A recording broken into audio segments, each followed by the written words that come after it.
Welcome to the Wong Reviewer. My name is Will, where I do tech unboxing, tech reviews, and tech tutorials. And in today's episode, I'm reviewing the Rode PSA1 boom microphone, which I have right here. I'm going to do an unboxing. I'm going to show you the accessories it comes with and how to set it up with the Rode NT1 microphone, shock mount, pop filter bundle, which I recently purchased. I recently invested in a new audio setup for the channel.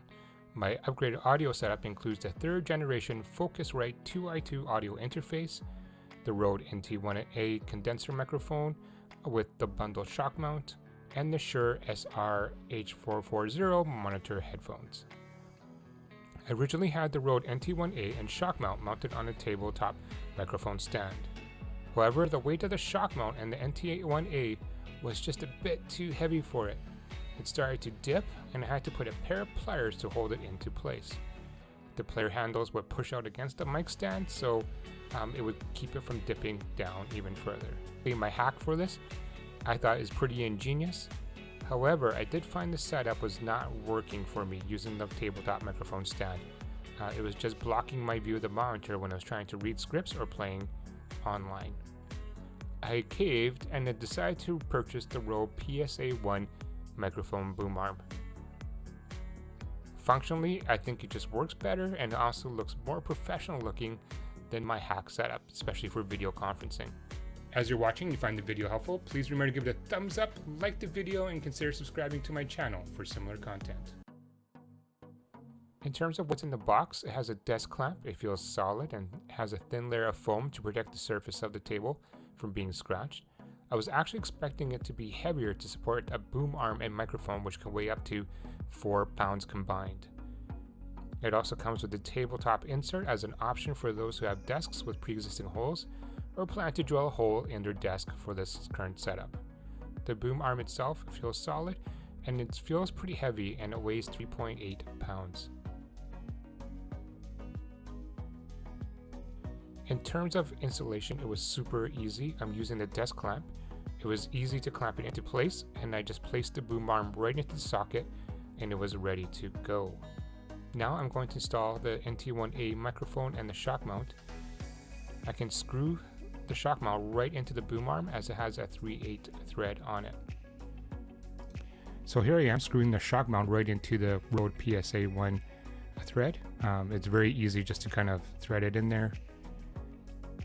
And then once you have it threaded on there, you want to adjust it so that the shock mount is sitting upright so you can receive the Rode NT1 microphone. And it's just a really easy adjustment there. And so I've tightened it. Next, I screw in the NT1 microphone into the shock mount. Next, I screw in the pop filter to the shock mount. The pop filter can be raised or lowered depending on how you like it. In terms of quality build, there is no play when the boom arm is inserted into the desk clamp. I'm super impressed. As I'm shaking it, it's not rattling or shaking the microphone at all, which is nice. It's holding it into place. It's also held under tight enough that I can still freely rotate the microphone boom arm almost 360 degrees. The one thing to note about this boom arm is the springs are located internally. The cheaper boom arms that I see on Amazon have the springs on the outside, and aesthetically just doesn't look very nice or professional with it on the outside. At the front of the boom arm, I ended up removing the 2 pegs to hold the adapter into place. This was so I could run the XLR cable behind it. In the end, I just find that this makes it look a lot cleaner in terms of cable management. At the bottom here, there's a cable management plastic holder. Unfortunately, without screwing the bottom off, I can't fit the XLR cable through it. In terms of balance, after attaching the shock mount and NT1 microphone, this combo weighs a total of 1,008 grams or 2.2 pounds. I don't have any issues adjusting the boom arm into any position that I need it to be in. I've been using the setup all week, and some of the hour-long voice narration sessions that I've been doing, I haven't noticed the microphone drop while using it, so it's not slowly coming down due to the weight. So it's holding in place, which is great. Now the cost of the Rode PSA1 arm is $140 Canadian. I was very tempted to purchase a cheaper alternative on Amazon like this newer one for $28. And in the specs for this newer one, it says it can hold the same weight as the Rode PSA1.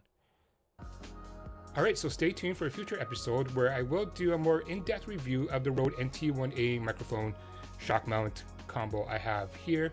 I'm also going to do a review of the Shure SRH440 headphones, which I'm using right now, and my Focusrite Scarlett 2i2 digital audio workstation that's plugged directly into my computer and recording the sound as I speak.